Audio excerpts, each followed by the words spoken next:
C Joseph Vijay எனும் நான்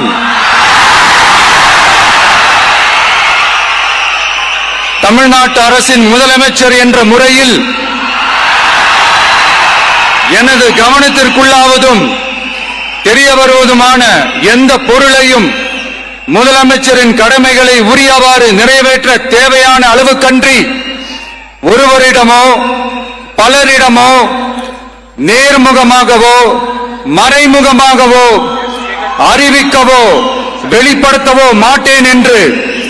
ஆண்டவன் மீது ஆணையிட்டு உறுதிமொழிகிறேன்.